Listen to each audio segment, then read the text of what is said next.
Hour channel it's me Bani. ఈరోజు నేను ఏదైతే సినిమా చూసానో Arjun son of Vyjayanthi movie review and rating గురించి చెప్పబోతున్నాను.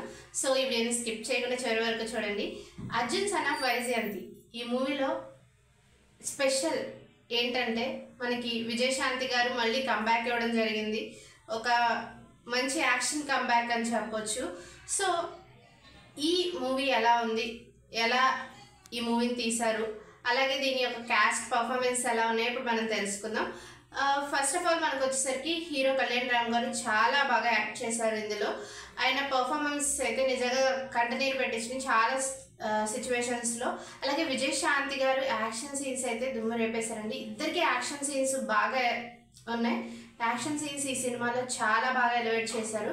నిజంగా డైరెక్టర్ గారు ఇందులో బాగా సక్సెస్ అయ్యారని చెప్పొచ్చు. అలాగే మనం చూసినట్లయితే సపోర్టింగ్ క్యాస్ట్ కూడా చాలా బాగుందండి. చాలా మూవీ ప్లాట్ అనేది చాలా బాగా నచ్చింది నాకు. అంతేకాదు స్టోరీ కూడా బాగుంది. నిజం చెప్పాలంటే స్టోరీ బాగుంది.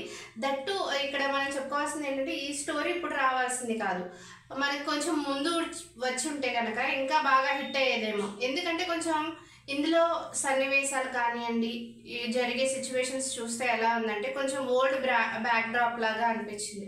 ఇప్పుడు ప్రజెంట్ జరిగే ట్రెండ్ ఎలా ఉంది అలా లేకుండా ఓల్డ్ బ్యాక్డ్రాప్ లాగా నాకు కొంచెం అనిపించింది. అలాగే మనకి ఇక్కడ చూసినట్లయితే ఎమోషన్స్ చాలా బాగున్నాయి. ఫర్ ఎగ్జాంపుల్ మనం ఫస్ట్ హాఫ్ చూసుకున్నట్లయితే కనుక హీరో యొక్క ప్రజెంట్ సిచ్యువేషన్స్ని చెప్పడం జరుగుతుంది. అలాగే మధ్యలోనే పాస్ట్ కూడా రావడం జరుగుతుంది.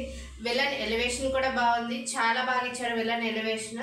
డైరెక్టర్ కొత్తవారు, ఫస్ట్ టైం ఈ డెబ్యూ చేస్తున్నారు ఈ మూవీతో. కానీ నాకేమనిపించిందంటే ఇంకొంచెం ఎడిటింగ్ ఉంటే బాగుండేదేమో అనిపించింది. ఎందుకంటే కొన్ని సీన్స్ నాకు లాగ్ అయినట్టు అనిపించింది. అలాగే మ్యూజిక్ డైరెక్టర్ గారి గురించి మనం మాట్లాడుకున్నట్లయితే బ్యాక్గ్రౌండ్ మ్యూజిక్ అయితే అండి నాకు అంత బాగా నచ్చలేదు. నాకు ఎందుకన్నా కొంచెం ఓల్డ్గా అనిపించింది. అలాగే కొంచెం మనకి అదొక అబ్స్టకల్ లాగా అనిపించింది కొన్ని చోట్ల. మూవీ పరంగా చూసుకున్నట్లయితే బాగుంది, కానీ అక్కడక్కడ బ్యాక్గ్రౌండ్ మ్యూజిక్ చూస్తుంటే ఏంటి ఏదో డిఫరెంట్ ప్రపంచంలో ఉన్నామా అన్నట్టు అనిపించింది. కొంచెం అది నాకు వినడానికి కష్టంగా ఉంది. నెక్స్ట్ వచ్చి మనకి ఇక్కడ లాస్ట్ క్లైమాక్స్ గురించి మనం చూసుకున్నట్లయితే ఎన్టీఆర్ గారు చెప్పినట్లుగా క్లైమాక్స్ ఏదైతే 10 minutes ఉందో అదైతే నిజంగా చాలా ఎమోషనల్గా అనిపించిందండి. ఇందులో శ్రీకాంత్ గారు కూడా నెగిటివ్ రోల్లో చేయడం జరిగింది. నిజంగా శ్రీకాంత్ గారు మళ్ళీ తన నెగిటివిటీని దీంతో ప్రూవ్ చేసుకున్నారు. చాలా బాగా తనకిచ్చిన ఏదైతే రోల్ ఉందో దానిలో పర్ఫెక్ట్గా చేశారని చెప్పొచ్చు. అలాగే విలన్ సోహెల్ ఖాన్ గారు అయితే మామూలుగా ఎలివేషన్ లేదు, ఆయనది కూడా బాగా వచ్చింది.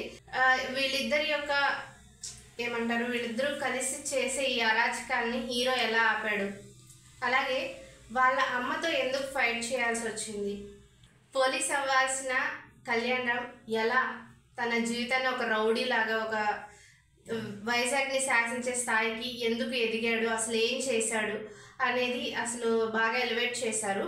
అక్కడక్కడ వచ్చే కొన్ని పాసింగ్ క్లౌడ్స్ అంటే కొన్ని ల్యాగ్స్ మనం తీసేసినట్లయితే ఈ మూవీ అయితే చాలా బాగుంది. మీరు డెఫినెట్గా 1 time వాచ్ చేయొచ్చు. హీరోయిన్ విషయానికి వస్తే నాకు ఎందుకన్నా కొంచెం హీరోయిన్ ఉండాలి కాబట్టి పెట్టారేమో అనిపించింది. అలాగే ఈ మూవీలో కళ్యాణ్ రామ్ గారి డ్యాన్స్ పర్ఫార్మెన్స్ అయితే నాకు బాగా నచ్చిందండి. ఇంతకు ముందు మీద ఆయన చాలా కష్టపడ్డారు ఈ మూవీలో ఈ డ్యాన్స్ సీన్స్ కోసం. అలాగే యాక్షన్ సీన్స్ చాలా బాగున్నాయి. విజయశాంతి గారి యాక్షన్ సీన్స్ కూడా బాగున్నాయి. కానీ నాకు ఎందుకన్నా విజయశాంతి గారిని క్లోజప్లో అలా చూపించినప్పుడు నాకు అంత బాగా అనిపించలేదు. కొంచెం ఏదైనా మేకవర్ చేస్తుంటే బాగుండేదేమో అనిపించింది. ఫైనల్గా అయితే ఇంతే ఫ్రెండ్స్. ఈ మూవీకి నేను ఇచ్చే రేటింగ్ 3.5/5 అండి. ఓకేనా, 3.5 ఇస్తున్నాను. మీకేమనిపించింది? మీరు ఆల్రెడీ ఈ మూవీ చూసినట్లయితే కింద నాకు కామెంట్ రూపంలో తెలియచేయండి. మీకేమనిపించిందో కూడా చెప్పండి. మీ రేటింగ్ ఎంత కూడా ఇవ్వండి. Thank you everyone.